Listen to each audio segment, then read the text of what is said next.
¿Qué tal, amigos? Bienvenidos a En Positivo. Soy Paco Rodríguez y este día tendremos una charla muy interesante con el psicólogo Jorge Castañeda.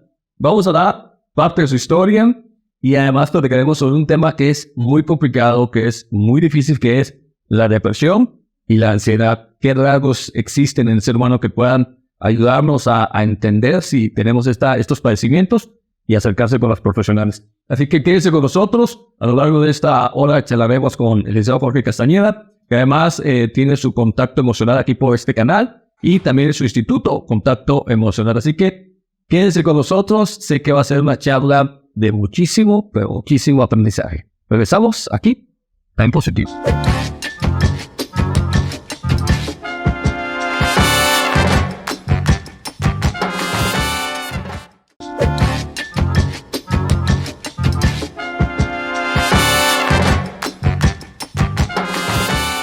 Amigos de Positivo, estoy con un caballero que nos conocemos de manera, pues si quiere decir coloquial, nos conocimos haciendo camisetas. Camisetas ahí en el negocio. En el negocio. Ahora de mi hermano, antes yo estaba también, ¿te acuerdas? Estaba con él. ¿Cómo se llamaba el negocio? Caligráfica, ahí sigue todavía. Bueno, aquí está Jorge Castañeda, que es psicólogo, pero además tiene también un podcast y además tiene su institución Contacto Emocional. Ajá. Platícame un poquito de tu historia, Jorge. ¿Cómo es que te decides aventarte a la psicología o de dónde viene todo eso? Es algo bien curioso, ¿no? Paco, gracias por la invitación.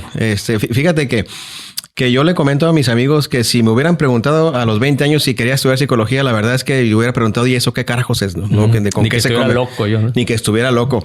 Fueron circunstancias. Tú sabes, me conoces, pues mi familia ha sido comerciante desde que yo tengo, pues desde que estaba niño, desde los 5 o 6 años. Mi papá vendía lámparas, candiles, casa en casa, ¿no? El cambaseo famoso. Ajá. Y en el 76 se le ocurrió la idea de poner una librería. Ya para esto él vendía libros en ciencias políticas con un tapetito y abrió un centro comercial donde está el Saras, ahí enfrente de la UABC, sí. Y rentó un local.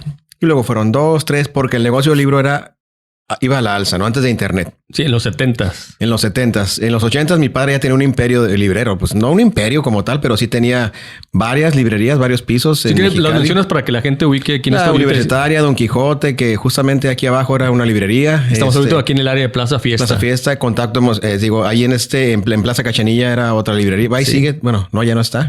Frente a la Uni, tuvimos en Tijuana, en Ensenada. Bueno, llegaron a ser 10 librerías, una planta de 50 personas y bueno, un mercado bastante atractivo en aquel entonces. Sí. Era bonito, ¿no? Venir y te podías ver los libritos y demás. Sí. ¿Tu papá, su nombre es? Antonio Castañeda. Lo conocían como... El famoso comunista. El comunista. ¿Y tu mami? Mi madre, Norma. La señora Norma Bustamante, que actualmente es alcaldesa. Ahorita que estamos grabando es alcaldesa. Así es. Así que traías como que... Sí, éramos comerciantes. Yo primeramente tengo 6 carreras truncas. La gente que me conoce lo sabe. Tengo algunas ingenierías, administración, mercadotecnia. Y bueno, la verdad es que en aquel entonces yo quería ser músico. Y tocaba en una banda de rock, Muñeco de Trapo. Muñeco de Trapo. Era mi banda. Y mi padre nunca quiso. Tuvo su nombre a final. Tuvo su época. Le abrimos a Caifanes. Tocamos en varios lugares. Una época muy bonita. Sí. Y finalmente cuando decidí ya estudiar en serio, tenía 26 años y estudié Derecho. 26. A los 26 me gradué a los 31 años de la carrera de la Facultad de Derecho. Luego tuve mis hijos y todo este rollo. Y en algún punto de la vida, a los 40 años de edad, me llega la depresión. Y yo no sabía en aquel entonces que... 40 años. 40 años. Me llegó una depresión muy, muy fuerte. Y no sabía yo qué hacer. No sabía qué era la psicología, mucho menos la psicoterapia. Y mi primera opción fue empezar a aprender cosas, a utilizar mi tiempo de una manera productiva. Me metí a estudiar italiano, aprendí un poco. Luego mandarín, chino, que no aprendí nada. La uno. Ni hao. Y en algún momento dije, voy a estudiar una maestría en Derecho Fiscal. Okay. Y fui a la universidad a inscribirme. Pero cuando estaba ahí sentado frente al escritorio a que me atendieran, vi unos folletos que decía carreras para adultos. Caray, me llamó la atención y vi psicología. ¿Y tú qué edad tenías ya? No, tenía 41. Y pregunté, ¿qué hace un psicólogo? Y la chava como que no me supo responder bien, pero me dijo, bueno, un psicólogo ayuda a las personas a sentirse bien. Pues yo quiero eso para mí. Entonces, ¿sabes qué? No quiero entrar a la maestría. Mejor inscríbeme a... Neta. Sí. Así, sin saber qué rollo. Y yo creo que se puso muy molesta porque iba a perder tal vez la comisión, ¿no? Era más cara la maestría que la licenciatura. Sí. Me inscribí. Y en primer cuatrimestre, pues tuve una maestra a la que quiero mucho, Samara. ¿Cómo se llama? Samara Leré. Fue mi terapeuta también. Y entonces ahí dije, caray, esto está fantástico. Cuando llevaba ya 4 sesiones con ella, le digo, ¿sabes qué, Sam? Me encanta venir contigo, eres una excelente psicóloga. Y me dice, ¿qué crees? No soy psicóloga. ¿Pero cómo no? Entonces me estás tomando el pelo. No, me dice. Lo que pasa es que en México cualquier otra profesión diferente a la psicología puede hacer una maestría en psicoterapia.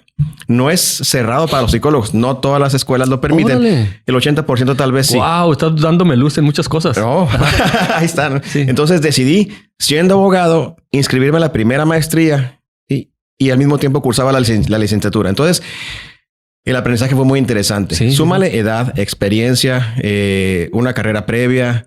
Sí, lo que la estabas viviendo también. Y vivir mi proceso propio terapéutico, más aparte la formación en psicología y la formación en terapia, fue una época muy bonita. Estudio la carrera y la maestría, me graduó al mismo tiempo de las dos, de la carrera en psicología y la maestría en psicoterapia ericksoniana. ¿En UABC o en dónde fue? En VM. Ajá. Luego hago la segunda maestría en psicoterapia humanista, luego el doctorado en psicoterapia humanista y además de eso tengo un montonal de certificaciones, cursos en formaciones que a mí me interesan. Sigo estudiando hasta la fecha, no he dejado de estudiar un solo día. Porque creo que parte de la labor del psicoterapeuta, psicólogo, es básicamente seguirte preparando, seguir aprendiendo siempre. No puedes renunciar a eso. No se puede. Oye, Jorge, entonces para definir un poquito bien ya todo lo que me acabas de decir. Entonces eres psicólogo, pero aparte psicoterapeuta. Ajá, sí. Mucha gente piensa que un psicólogo, que tú vas a ir a terapia con el psicólogo. El psicólogo no tiene las credenciales. Qué bueno que lo aclaras. Sí. Necesita tener una maestría en psicoterapia. Y te digo, hay profesiones que no son propiamente psicólogos que también hacen psicoterapia, que creo yo, desde mi punto de vista, que les falta un poquito, ¿no? No tienen conocimiento de psicometría, de psicopatología, de teorías de la personalidad, y eso es importante saberlo, ¿no? Pero bueno, está permitido, ¿no? Se puede. Oye, qué interesante todo esto. Digo, el podcast estaba pensado en una charla diferente, pero digo que pudiéramos platicar de otros temas. Pero el tema de cómo tú reconoces que estabas en una etapa de depresión, Jorge. No lo sabía. Es una palabra fuerte actualmente. Sí, no lo sabía. Ajá, en aquellos años ni siquiera se hablaba de eso. Mira, es fuerte tal vez para quien nunca ha escuchado hablar o para de repente que te digan, oye, tienes depresión, puede ser una experiencia difícil. Uh-huh. Pero la depresión es un trastorno del estado de ánimo que afecta al 100% de la población. No hay una persona en la vida que no diga, yo no me he deprimido. ¿No? Tal vez no lo sabías, pero en algún punto. El tema es que la depresión no es algo que puedas identificar así, que es de forma igual en todas las personas. Yo puedo tener una depresión severa, profunda, al grado que no me quiero ni levantar de la cama o que me quiero quitar la vida. Ajá. O puedo tener una depresión no tan profunda, pero que vaya siendo tan larga en el tiempo que no me doy cuenta. Y vivo la vida en blanco y negro, la vida sin entusiasmo, sin sabor, con desinterés. Y eso también no es tan bueno, ¿no? ¿Cuál era la tuya? ¿Cómo la mía? ¿Y ahorita después de tanta experiencia? Era así como que no muy profunda, pero llega un punto en el que me voy al hoyo, ¿no? En algún punto yo tenía ganas de quitarme la vida. Y fue cuando eso realmente me preocupó. Cuando no lo intenté, pero sí lo pensaba y tenía las ganas y sentí el deseo. Dije, esto no está bien. Esto nunca me había pasado. Ya con familia, ya con 2 hijos, ¿no? Esto nunca me había pasado. ¿Qué está pasando? No, si tengo todo, si pasa esto, ¿por qué me está pasando esto? Y eso mucha gente no lo sabe. Uno piensa que porque tengo familia, trabajo, dinero, carro, casa, posición, ya por eso tengo que ser feliz. No es lo mismo tristeza que depresión. Yo puedo estar triste. De hecho, ayer me dio una noticia no muy buena en relación a la salud de mi hijo y eso me entristeció. Pero eso no quiere decir que esté deprimido. ¿Sí? Puedo estar triste porque perdí mi equipo de fútbol, porque no perdí mi trabajo, lo que sea, pero deprimirme es otra cosa. Y hay ciertas características, factores que uno como psicoterapeuta identifica y puede decir esta persona está deprimida, pero ¿qué tanto? Y esos factores tienen que ver a veces con la genética de uno, con la biología, o con el contexto, o con las relaciones, o con mi cultura, con mi manera de pensar. Es la depresión un trastorno que tiene múltiples dimensiones. ¿Sí? No es nada más sentirme mal o triste. Y eso es lo que un terapeuta explora y lo que tratan. Entonces, pues bueno, básicamente eso fue lo que me llevó a ser psicoterapeuta, la depresión. Bueno, traemos otro tema, Jorge, pero nos vamos a ir por ese tema porque te agradezco y sé que a lo mejor lo has hecho en terapia con la gente que viene contigo, pero que alguien que está, lo voy a poner entre comillas, preparado y que tenga ese corazón abierto de decir, ¿sabes qué? Yo viví esto, o sea, puedo entender lo que está sucediendo. Y ahorita que que estamos en esta época donde estamos grabando este podcast, que es invierno y que fue ¿cómo se llama? El lunes. El día más triste del Blue Monday, sí. Ajá. ¿Qué piensas tú de eso? Que tengamos que, como humanidad, tener un día que digas, ese día si te sientes mal, vale, vívelo, porque sí, ese día es para todo el mundo. Mira, la validez científica del día más triste del mundo es cuestionada. Aún así, Lo que te puedo decir es que en los meses donde no hay tanto sol, hay más incidencia en la depresión, porque la luz solar es un factor externo. De hecho, somos como las plantas, necesitamos del sol. Tú velo de esta forma, ¿no? Escucha la música del Caribe, ¿no? O de África, ¿no? Hakuna Matata, que no sabes Hakuna Matata, Hakuna. Entonces, alegría. O escucha la música de los países nórdicos, ¿no? Más tal vez seria, más sobria, más oscura, ¿sí? Escuchan mucho rock pesado, tal vez, ¿no? O música así más dura, ¿no? Y el Caribe, ¿no? O África, ¿no? Es mucha alegría, ¿no? De hecho, fíjate, estaba escuchando a un biólogo argentino que comentaba que en Tahití no tienen una palabra para la tristeza, para el sentimiento de tristeza, ¿no? Y eso es complicado, ¿no? ¡Órale! Sí, realmente sí. O sea, el tema de los sentimientos también tiene que ver con la cultura, ¿no? No hay una palabra para la tristeza, ¿no? Qué interesante. Y eso tiene que ver justo. Digo, nosotros nos sentimos tristes y más ahorita en invierno, ¿no? Pero allá no.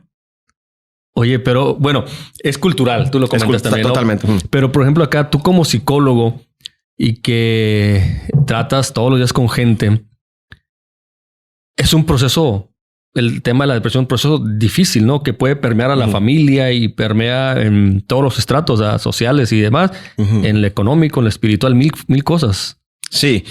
Sí, realmente sí. Y dependiendo del nivel de depresión o de la severidad. Si una persona está muy deprimida, pues a veces, te digo, se lleva también entre las patas, como decimos coloquialmente, a la familia, ¿no? Y muchas veces no quieren venir a la terapia, ¿no? La familia. El paciente. Ok, sí. No, y no quieren venir primeramente porque piensan, dice, ¿de qué me va a servir ir a contarle a alguien mis problemas o cómo me siento? O sea...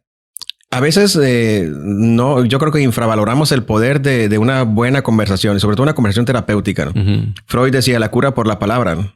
El hecho de conversar con alguien que es profesional, que te va a escuchar, que no te va a juzgar, que te va a acompañar y que te va a dar diferentes opciones. No te va a decir qué hacer, pero te puede dar opciones para buscar caminos, ¿no? Eso es sanador. ¿Y ustedes como psicólogos o psicoterapeutas, cómo logran eso? ¿Por qué? Es formación, es aprendizaje. Primeramente te diría, toda persona, todo psicólogo tiene que ser también un buen paciente. Es decir, tiene que tomar terapia, ¿no? Un terapeuta más. Yo tengo mi terapeuta, ¿no? Vive en Ciudad de México. Oh, sí. Y allá en línea de repente, ahorita lo tengo abandonado. Le escribo y hacemos nuestro Zoom y me atiende, ¿no? Sí, te ocupas también externar lo que estás viviendo. Porque al final de cuentas somos personas. No, el ser terapeuta no te hace un superhéroe ni una persona inmune a lo que nos pueda pasar. Así un médico también se puede enfermar, ¿no? Igual nosotros también nos deprimimos, sentimos ansiedad. Somos seres humanos que experimentamos lo mismo, ¿no? Solamente que tenemos ciertas habilidades para manejarlo esto en terapia. Yo no me puedo hacer terapia yo solo. Ojalá pudiera, ¿no?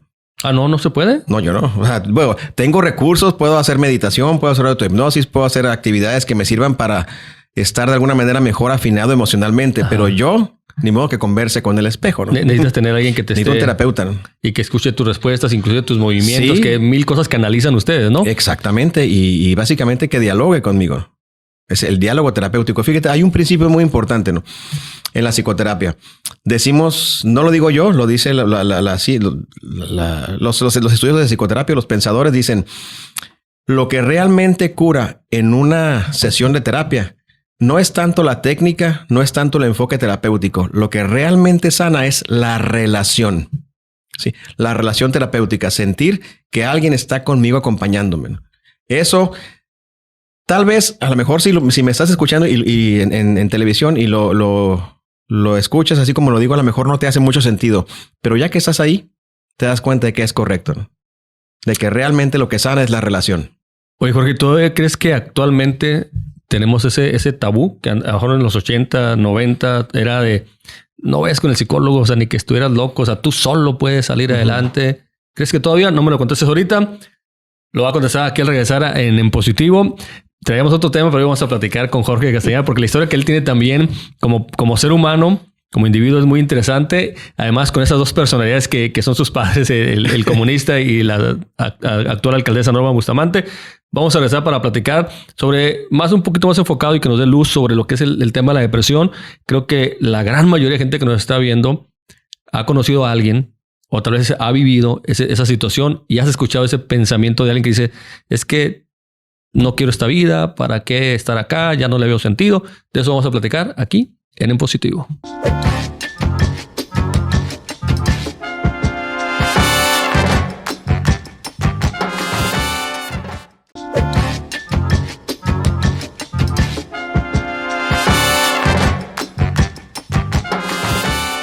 Jorge, continuamos en esta charla muy positiva.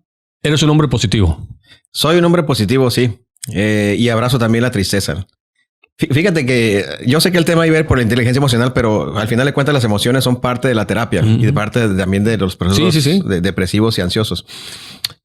Uno tiene que hacerse amigo de la tristeza. La película Intensamente seguramente todos la vieron.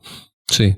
La tristeza es una emoción que te sirve para calmarte, para reflexionar, para hacer una pausa y darte cuenta qué está pasando en tu vida, ¿no? ¿Se puede ser positivo dentro de la tristeza? Sí, claro, ¿no? Sí, claro, por supuesto que sí. Soy positivo, soy optimista. Siempre, ¿no? Aún en las épocas más turbulentas, siempre soy positivo, ¿no? Pero eso no quiere decir que esté peleado con la tristeza o que la quiera negar. Hay que sentir la tristeza, el enojo, el miedo, que son las emociones más importantes o las más básicas o las más universales del ser humano. Sí, el programa se llama En Positivo y alguna vez me preguntaron, oye Paco, ¿y cómo saber si eres positivo? Yo les dije, para mí la respuesta es reconociendo que estoy viviendo un momento difícil, un momento duro. Exacto. Pero además de ahí tengo la intención en mi cabeza de que voy a salir de esto. Exactamente. Y esa es la parte que, pero no vengo a hablar de mí, pero vamos a hablar de ti. El tema me gustaría un poquito más enfocarnos sobre la depresión y la ansiedad. Y yo sé que hay mucha gente que ha leído o ha visto en internet o en otro programa de televisión qué es la depresión y qué es la ansiedad. ¿Cómo diferenciarlas para el público que tal vez no conoce, pero está sintiendo algo diferente que no sentía? Mira, así grosso modo, sin meterme en detalles muy técnicos, la depresión básicamente es hacia abajo, es un acantilado, ¿sí? Es un vacío, es un pozo profundo donde uno no quiere estar. Mayormente sentimientos de tristeza, desesperanza, minusvalía, problemas de sueño, de apetito, más o menos así, ¿no? Y la ansiedad pues tiene más que ver con preocupación, miedo, palpitaciones, sensación así de que me voy a morir, preocupaciones excesivas. Curiosamente, desde el punto de vista psiquiátrico, que no psicológico, la depresión y la ansiedad se tratan con antidepresivos, porque básicamente un antidepresivo tiene que ver con la modulación de los estados de ánimo, ¿no? Con un neurotransmisor muy importante que es la serotonina, ¿no? Que básicamente, digamos así, hablando muy metafóricamente, es como un regulador de voltaje, se encarga del equilibrio emocional, ¿no? Serotonina. No estar ni hacia abajo ni hacia arriba, sino estar más o menos equilibrado, ¿no? Más o menos así. De hecho, cuando una persona viene a terapia, yo trato de explicarles de que la depresión tiene todos esos componentes, ¿no? Y la ansiedad también. El componente biológico, que es básicamente cuando las neuronas no tienen en la sinapsis, que es la conexión entre neuronas, suficiente serotonina y no hay esa comunicación, esa electricidad, ese flujo eléctrico no está caminando de forma adecuada. Y es ahí cuando el médico interviene. Sin embargo, a pesar de que un medicamento puede disminuir la sintomatología, el medicamento no me enseña nada.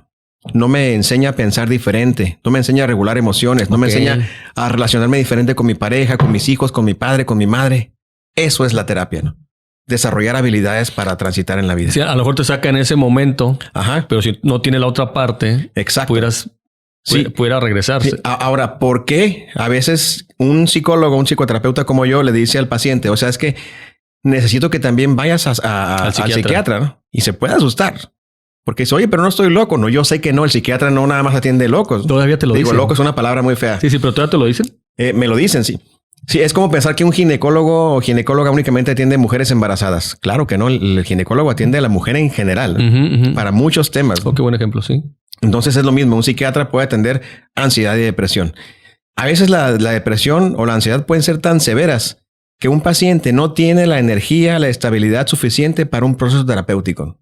Y no caminan. Yo recuerdo una paciente que vino a la sesión, me la trajeron, no vino por voluntad propia y se sentaba y se quedaba viendo hacia la pared.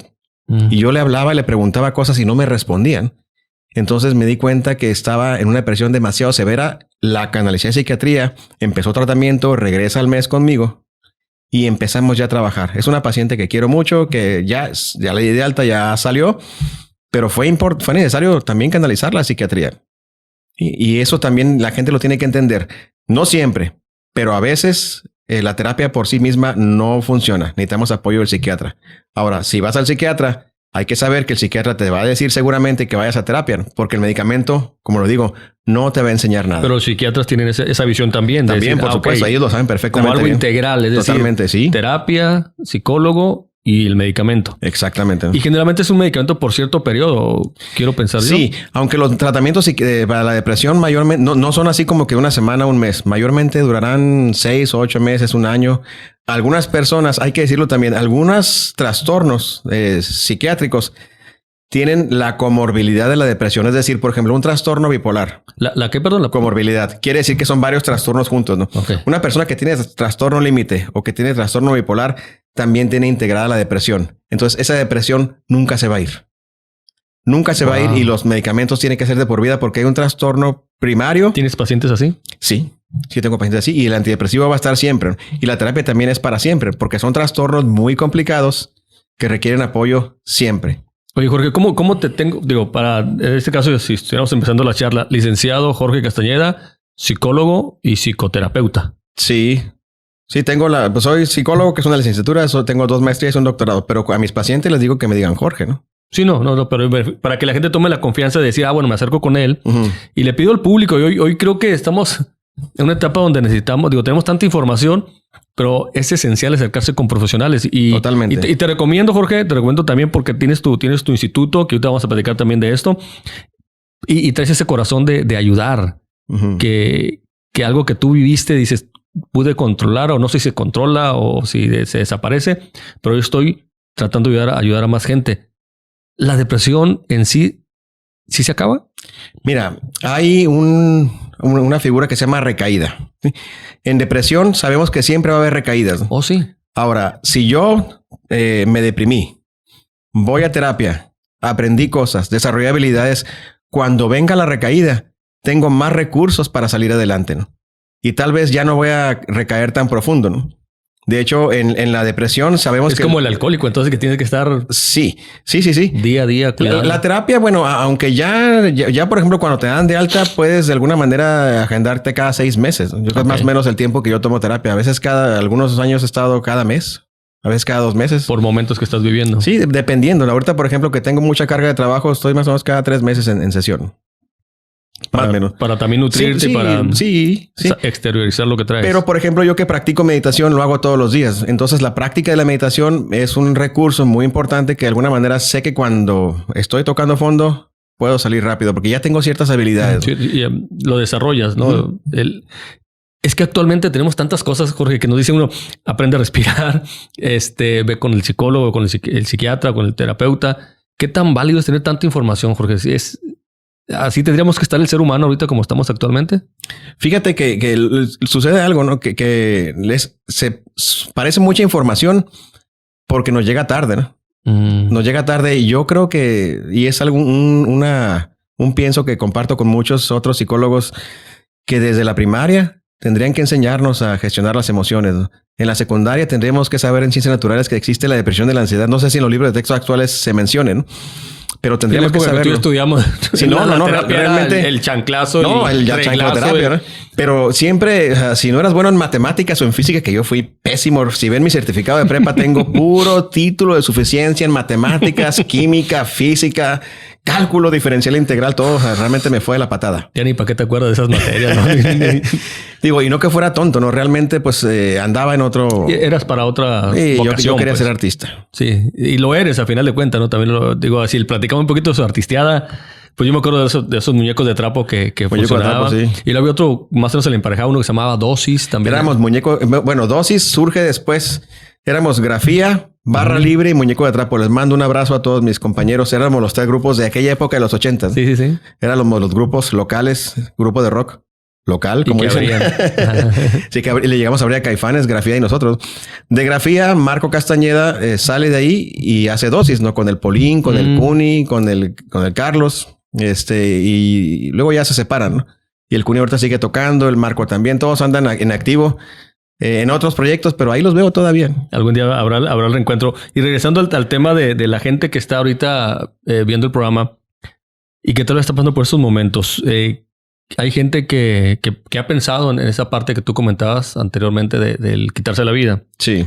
Y yo escuché que no sé si psiquiatra, psicólogo o terapeuta comentó, dijo, si alguien lo exterioriza, es poco probable de que suceda. ¿Qué tan válido es eso?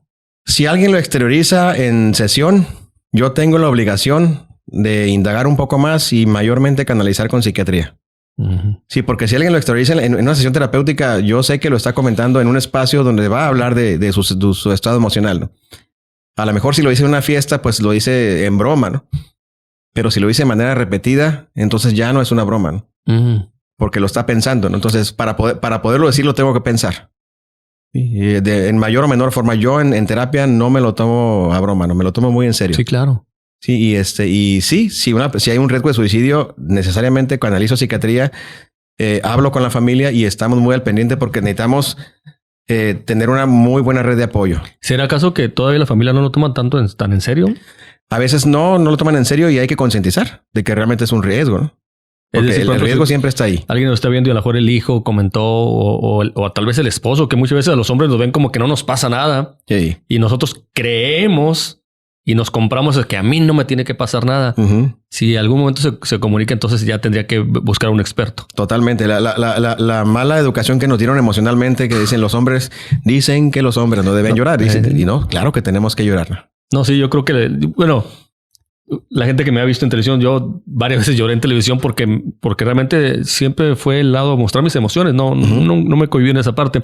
Pero sí hay gran mayoría de hombres que conozco, amigos inclusive, que todavía traen ese chip en la cabeza de que no, tú ni digas ni hagas, no, eres hombre. Fíjate que me ha tocado dar algunos cursos y talleres en algunas empresas donde los participantes son mayormente ingenieros, ¿no? Y digo, yo estuve en ingeniería y en ingeniería la formación es muy rígida. Básicamente matemáticas, física, cálculo, dibujo, computación. Y no hay espacio para todo esto. Y más el tipo de trabajo que desempeñan también es muy, muy estructurado, ¿no? Mucho de racionalizar y pensar. Y a la hora de trabajar con sensibilizarlos, cuesta trabajo. Sí, me imagino. Y de repente los pongo a hacer actividades entre ellos y no quieren, se resisten mucho. Imagínate decirle a un ingeniero, tienen que pararse frente a frente y verse a los ojos. Ese ejercicio que hacemos, ¿no? en las formaciones, ¿no? Te ha tocado verte a los ojos color y empiezan las carcajadas, empieza la risa. Hay un ejercicio que me gusta mucho, donde hago que empiezan a saludarse todos de forma diferente y se saludan primero con la mano, luego con el codo, con la espalda, con el hombro. Pero en un momento se saludan con la frente y con la nariz, ¿no? Yo cómo no soy ni que fuera qué, y empiezan a renegar, ¿no? Y pues bueno, algunos no quieren, no los vamos a obligar, pero es parte de eso, esa resistencia que tenemos, ¿no? Que a final de cuentas conocer que estás a un lado y que eres parte de una sociedad y que debes de aprender a comunicarte y entender la otra parte también. Uh-huh.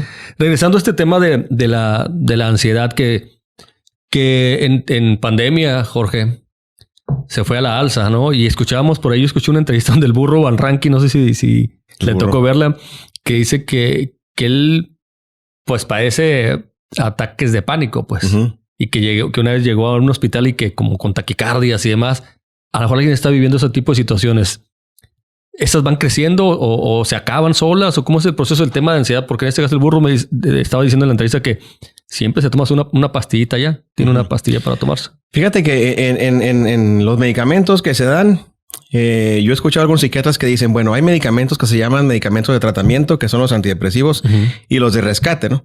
Los que sirven, por ejemplo, ¿qué te diré? Un clonazepam o un tafil, algo así, que son ansiolíticos nada más para tomarse en ese momento, ¿no? O para tomarse por periodos muy cortos de tiempo porque pueden generar adicción. Uh-huh.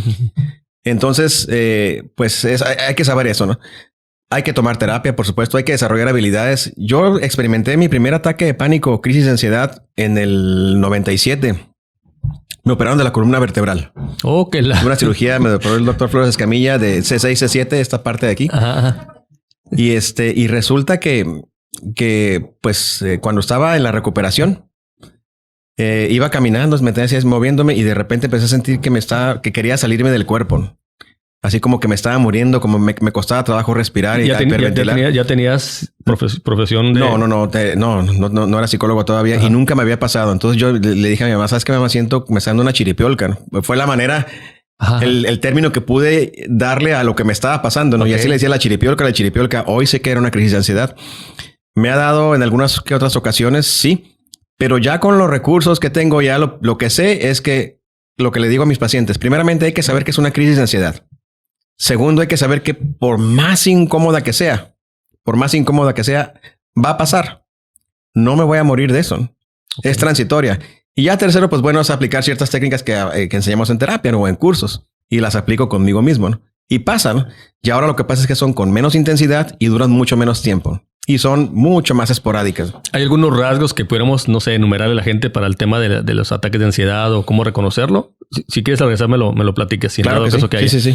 Continuamos con licenciado Jorge Castañeda y vamos a seguir platicando acerca de esos rasgos que tal vez tú tienes y no alcanzas a reconocer o no lo reconoces sobre la ansiedad. Y luego también cerraremos con el tema de la depresión. Regresamos.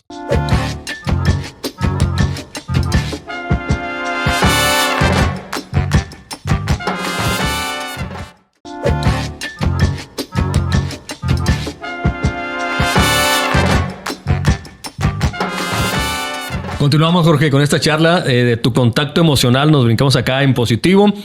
Platícame un poquito cómo surge el crear un instituto, Jorge. Fíjate que bien curioso, ¿no? Aquí abajo pues, era la librería Don Quijote de la Mancha, aquí en Plaza Fiesta. En la Plaza Fiesta. Y me acuerdo, tengo un amigo psicólogo, Renato Landeros, un amigo que quiero muchísimo, es mi socio también. En aquel entonces yo estudiaba la maestría en psicoterapia ericksoniana. Y estábamos cursándola ahí en el CUT, nos rentaban el espacio y un día el CUT se cambió de domicilio y nos dijeron, ¿saben qué? Ya no tenemos espacio para ustedes. Y me dice el Renato, oye Jorge, dice, pues oye, ¿hay chance de que en alguno de tus negocios hay algún espacio para tomar la clase? Pues sí, le voy a Plaza Fiesta, ni gente vale. Sí. Ahí quitamos las mesas y ponemos las sillas y hacemos la clase, ¿no? ¿Todavía estaba la librería? Todavía estaba la librería. Okay. Entonces, ya que estábamos aquí en clase, se me ocurrió la idea y dije, pues voy a empezar a dar mis cursos aquí. Y empecé a hacer el espacio y al año, pues prácticamente ya había quitado la librería, ¿no? Y recuerdo que como a los 6 meses llega mi padre y me dice, oye, dice, ¿y la librería dónde está? No es cierto. Pues la quité, papá. ¿Pero por qué lo hiciste sin pedirme permiso? Pues mira, le digo, no vendía nada la mendiga librería. Le digo, no venía ni tú. Ni venías tú, ni cuenta. Te dicen 6 meses que ya la había quitado. Le dije, entonces, ¿qué te preocupa? Y me dice, ay, desgraciado. Dice. ¿Y él estaba de acuerdo con tu carrera? Al principio la veía así con cierto escepticismo, porque mi papá siempre pensaba lo siguiente. Decía, no, es el tema de la psicoterapia. Ustedes se focalizan mucho nada más en lo individual y todo es colectivo, todo es social. Mi papá era psicólogo, era sociólogo, perdón. Sí, sociólogo. Y de alguna manera él tenía una visión diferente, pero al final de cuentas es lo que él decía y lo que yo decía. Era una sumatoria de las dos cosas. Somos relación, somos sociedad, somos gregarios, somos animales sociales. Entonces tenía razón él y tenía razón yo, solamente que mi papá no me escuchaba mucho. O sea, realmente estaba muy centrado en sus ideas. Sí, él era, entre comillas, también lo pongo radical, ¿no? Era radical, pero fíjate que ya al final de sus días sí tenía más interés en lo que yo hacía, ¿no? Estamos hablando del comunista, que sí, fue muy famoso en un noticiero que hacía sus presentaciones. Sí, al principio estaba con Magaña. Con Magaña. Al principio él no me comentaba mucho, pero luego ya al final, antes de morir, me decía, Jorge, te vi en la televisión y me gustó que dijiste esto y el otro. Y la verdad ya dije, mira, mi papá, le costaba trabajo reconocer que su hijo estaba haciendo algo decente. Venía de otra época también. Sí, una época en la ciudad del 41, una época pues donde prácticamente eran represiones, estructuras muy rígidas, ¿no? ¿Y tu mamá qué te dice? Que sea psicólogo, pues, un psicólogo en la familia. No, realmente no me dice gran cosa. Tenemos diálogos muy importantes. El tema favorito entre ella y yo es la resiliencia, ¿no? Okay. Mi madre creció en un ambiente muy hostil. Es una familia con mucha violencia, muchas carencias. Me acuerdo que me decía que a veces, por ejemplo, no tenían dinero para comer. Iban con el tío Felo, les daba 5 pesos. Mi mamá iba y compraba carne molida. No tenían estufa. Y con limoncito se cocía la carne molida y con un virote le daba de comer a los hermanos. ¿No? Ellos comían papel, ¿no? Porque no había para la comida. Eso, sí, realmente. Entonces de ahí viene ella, ¿no? Y tú la ves y eso pues no la marca, ¿no? Y a otros sí los marca muy feo. Sí, ¿no? Entonces eso de alguna manera le dio esa fortaleza, ese temple que tiene, ¿no? Porque viene de ahí, ¿no? ¿Y alguna vez ha ido contigo a decir, No, claro que no. No, aparte no. No, de ella tendría que tener un terapeuta con un nivel... Fíjate, yo como escogí a mi terapeuta, dije, tiene que ser alguien realmente mucho más inteligente que yo. Sí, porque realmente... Que sea una autoridad para sí, ti. que me rete, ¿no? Y que no, porque si es alguien que no tenga el nivel que tengo yo, y pues me lo como, ¿no? Y entonces tiene que cuestionar incluso mis ideas, ¿no? Y confrontarme. Y lo hace. Sí, mi terapeuta sí. Sí. De repente me pone unas reverendas arrastradas bien sabrosas. Oye, Jorge, ¿tú naciste aquí en Mexicali? Nací en Mexicali, me llevaron de meses a Ciudad de México y regresé de 6 años aquí a Mexicali. Sí. Tienes algunos redos todos modos como de a veces de Ciudad de México. Yo también vengo de familia de Ciudad de México y a veces me sale que digo, ay, caray, no alcanzo a reconocer esa forma en que me comunico a veces. Oye, y regresando al tema de la ansiedad, y yo sé que la gente que nos está viendo, esta charla ha sido una charla para mí muy retadora porque estoy conociendo cosas tuyas, pero que nos estás compartiendo, pero también tocando algo muy difícil tocar en los medios y que la gente le pueda quedar claro. Y me gustaría esa parte. ¿Hay algunos rasgos que la gente pueda detectar sobre ansiedad? Porque en pandemia todos sentíamos ansiedad, todos sentíamos como que... pero... Pues mira, mayormente yo creo que quien tiene que detectar rasgos o situaciones es uno mismo, ¿no? De hecho, yo sé que el tema no era ese, bueno, sí era ese, pero al final lo cambiamos, la inteligencia emocional. Y una primera habilidad de la inteligencia emocional es la percepción emocional. Poder identificar qué estoy sintiendo y ponerle un nombre, ¿no? Eso que suena tan simple, no lo es, ¿no? La clásica pregunta, ¿cómo estás? ¿No? Bien. Sí, todo eso ya automático. ¿Cómo estás? Bien. Pues no, o escuchas el lenguaje no verbal. No, pues bien, entonces te das cuenta de que algo anda mal. Ok. Sí, en terapia hacemos una exploración, indagamos, ¿no? Y vamos poco a poco entrando de a poquito, así como que cavando hasta llegar o tratar de encontrar qué es lo que está realmente pasando, ¿no? Tú como comunicólogo seguramente recordarás a Paul Watzlawick, ¿no? La teoría de la comunicación humana. Sí. Primer axioma de la comunicación. Es imposible no comunicar.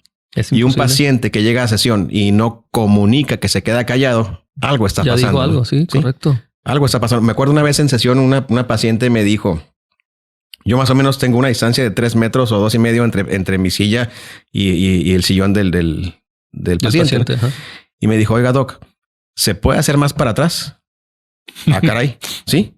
Total, me fui hasta la pared. Quedan como 5 metros de distancia. Ahí está bien, me dice. Entonces, eso que te dicen. Entonces, había que indagar. Wow. Hay que indagar. ¿Por qué? Era la primera sesión. ¿Por qué me estaba pidiendo que me fuera hasta allá? Y sí, al final de cuentas, de esa curiosidad, logré detectar muchas cosas que trabajamos y al final de cuentas el proceso se cerró muy bien y la di de alta, ¿no? Oye, Jorge, ahorita que dices de doctor, casi todos le decimos a los psicólogos doctores, pero luego los psiquiatras dicen, no son doctores.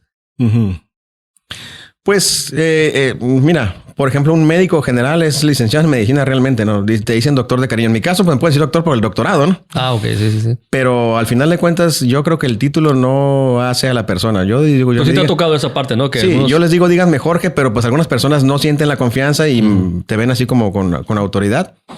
Y acepto que me digan como quieran, siempre y cuando sea respetuoso. Sí, en esa parte que a veces yo, ahorita que hablas de la comunicación, desde que recibes la llamada telefónica, tú ya estás escuchando a la persona en cierto tono, en cierto silencio que hace. Desde ahí empieza para ti ya el entender a ese individuo. ¿O cómo manejas, Jorge? Hay una psicóloga, Mara Selvini, que dice eso desde la primera llamada. Ahí empieza la terapia. Y por ejemplo, ahorita ya balconeándome aquí, desde que tú y yo nos vimos, tú ya estabas viendo ciertas cosas en Paco Rodríguez, que dijiste, me va a entrevistar ahorita.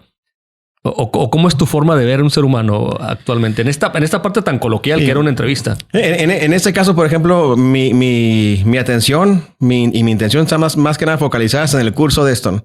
Porque si yo empiezo a tratar de entender qué está pasando, primeramente no es el objetivo de la charla, ¿no? Me perdería, ¿no? Pero sí te pasa que ya como...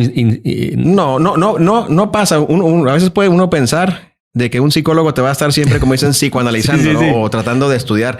No, porque realmente eso requiere un esfuerzo, ¿no? Es un trabajo. Entonces, yo voy a una fiesta, me divierto en la fiesta y cuento chistes, me río y chismeo, igual que cualquier persona, ¿no? Y lo te dice, Jorge, ven para acá, quiero platicarte algo. Y no saben que mejor ve sesión. Así les dices, sí. Aguante, porque aquí lo que quiero es... Agéndame una cita y te atiendo con todo gusto. Agarrar, ando en la fiesta, ¿cómo voy a ponerme? Sí, no, pues es que no puedo hacer una sesión en una fiesta. Sí. No. Oye, Jorge, ya en esta parte última de la charla, ¿qué más planes tienes tú como persona? Sé que tienes tu instituto, pero ¿qué más sigue? ¿Qué más estás buscando? ¿Qué más planes tienes? Fíjate que hace tiempo escribí un libro, se llama La Caja de Herramientas. Ahí está en Amazon, en digital, en Kindle. Pero ¿Cómo se llama? En La Caja de Herramientas. Te lo voy a mandar en PDF. Sí. ¿Y la gente cómo lo puede tener? Para que Nunca lo imprimí en físico. Es una colección no, de... Y tu papá se iba a enojar contigo. Así, ¿cómo Fíjate que sí, no, y al final de cuentas es que se vino la pandemia, se vino la crisis y lo pospuse, ¿no? Pero pasa como muchas cosas, ¿no? Que ahorita, por ejemplo, estoy trabajando en un libro que sí quiero publicar en papel, que tiene que ver justamente con todo esto, ¿no? Con las emociones, con la vida. Aún no tengo el título, pero ahí ya llevo más o menos un 40% de avance. Espero terminarlo de aquí a fin de año y poderlo publicar. ¿Y la caja de herramientas, para que no nos dejes ahí nada más de qué trata? Mira, en un recurso terapéutico que es la metáfora. Siempre hay historias que podemos contar y que sirven para algo. Entonces yo lo que hice fue tomar diferentes experiencias de mi vida personal, sobre todo en la infancia, escribirlas a manera de metáfora para poderle regalar algo a alguien. La metáfora tiene esta cualidad. Yo, por ejemplo, si doy un consejo, el consejo es una comunicación directa y llega a la persona y si le sirve lo toma y si no, mayormente lo rechazo. ¿Por qué? Porque pues este cuate, ¿qué vas a ver? Pero si lo cuento como metáfora, tiene esa cualidad de que brinca la barrera del rechazo.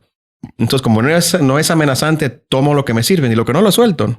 Entonces, de todo lo que está ahí, a lo mejor algo te puede servir. Como una que te acuerdes, a ver si lo puedo tomar ahorita que de lo mejor te estoy metiendo en aprietos. Jorge, no, en absoluto, no. Fíjate, hay una historia que se llama ¿cómo se llama? Es una historia que cuento. Un viaje al espacio, lo que ya se me olvidó el título, pero una historia que cuento de cuando yo estaba chico. Okay. Yo tenía el sueño de ser astronauta. Y siempre le decía a mi padre, sí, quería ser, a los 9, 10 años quería ser astronauta, ¿no? Okay. Y le decía a mi padre y a mi madre, mamá, quiero ser astronauta, papá. Y entonces, pues, no, ni siquiera un no, pero la ignorancia o el no tomarte en cuenta, pues me hacía sentir muy mal, ¿no? Entonces me acuerdo un día en diciembre, no era Navidad, era una cena de familia, pero ahí estábamos todos. Salgo de la casa. Traía puesto un casco de motociclista, una chamarra gruesa, un pantalón grueso y unas botas esas de plástico de jardinero, ¿no? Era mi traje de astronauta y me subí al techo de la casa. Ay, Jorge. Estaba el cielo negro, pesado, despejado y en aquel entonces Mexicali en los 70s pues no tenía tanta contaminación lumínica como hoy, ¿no? Entonces en el techo de mi casa pude ver y contemplar las estrellas por un momento relajado, tranquilo. Sentía que las podía tocar, sentí que me empecé a elevar, que empecé a flotar.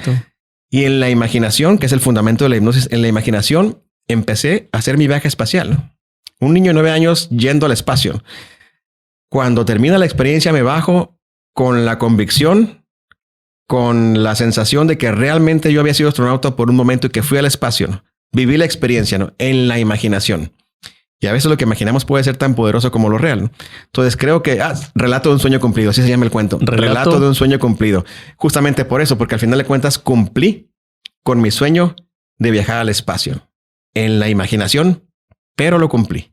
Lo sentí y así lo viví. Y así lo tienes tú para tu vivencia. Pues es algo...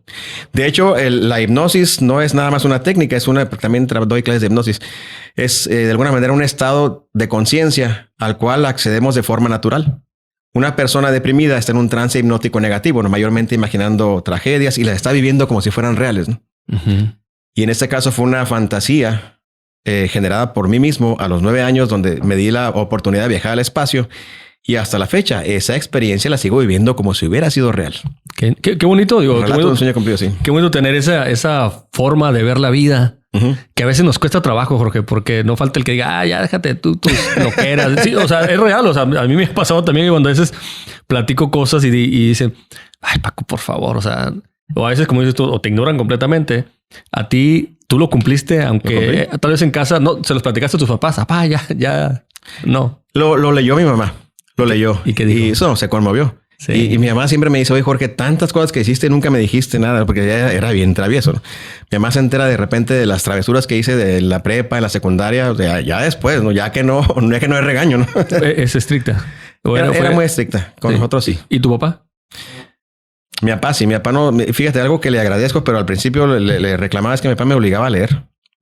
Al principio tuve así como esa animadversión de los libros. El primer libro que mi papá me dio para leer Se llamaba El papel del trabajo en la transformación del mono en hombre. No, pues, Entonces yo así como que, un libro de economía santo. política, ¿no? Yo tenía como ¿Qué edad tenías? 10, 11 años, ¿no? No manches. Lo aventé, lo leí, pero no entiendo, no recuerdo nada, ¿no? Manifiesto comunista, una cosa. Pero realmente mi papá me dio muchas novelas, muchos libros que hoy día atesoro. Y le agradezco, la verdad, que él prácticamente me sembró así de el hábito de la lectura. ¿Cuántos libros te avientas en el año, Jorge? Hay época, ahorita casi siempre leo en simultáneo. Ahorita estoy leyendo 3 en simultáneo. Ah, ok. Igual. No queda otra. No, y uno, digo, está empezando el año, para la gente que está viendo el podcast después, pero estamos grabando en enero. Trae esos planes, ¿no? Yo también traigo mis 3 proyectos de desarrollo personal y uno de esos es leer más libros, porque, y lo veo en mis niñas. Mis niñas se leen 1 libro o 2 libros al mes y yo digo, caray, yo apenas le ando batallando con uno. Entonces hice lo que tú, pues tengo 3 libros que los tengo que... Fíjate que, Paco, es una manera también de viajar, una manera de ir a lugares donde en la vida no vas a poder ir. Al final de cuentas, ¿con qué pensamos? Con palabras, ¿no? ¿Qué tenemos en la mente? Experiencias, recuerdos, imágenes, ¿no? Y los libros te dan eso, ¿no?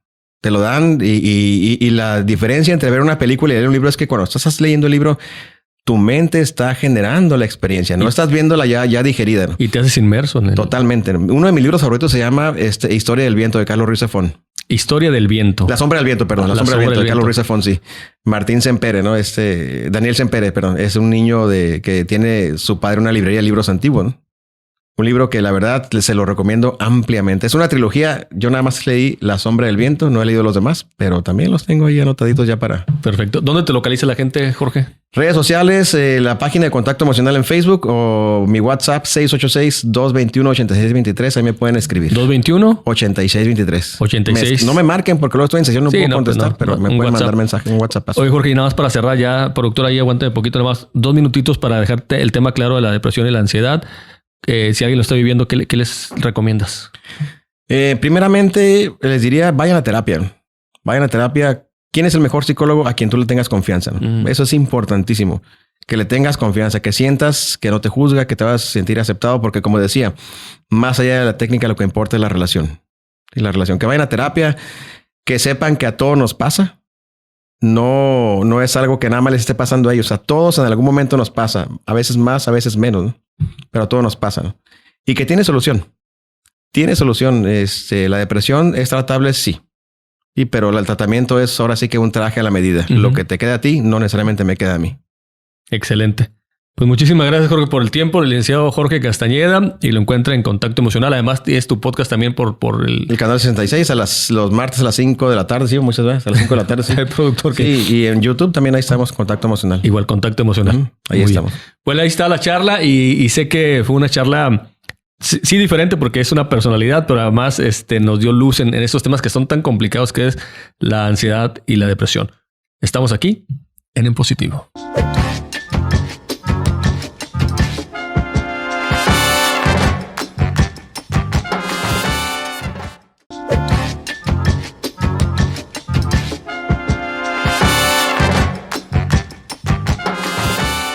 Muy buena charla que vamos a tener con Jorge Castañeda sobre lo que es la depresión y la ansiedad, pero además conocimos parte de la historia también de él. Y algo que me encantó es que abrió su corazón y él ha comentado que también ha padecido la depresión. Es de mucho aprendizaje esta charla. Muchísimas gracias. Sígueme en redes sociales. Búscame como Paco Rodríguez, tanto en Facebook, Instagram, canal de YouTube y TikTok. Paco Rodríguez en Positivo. Y te recuerdo algo. Ponte en positivo.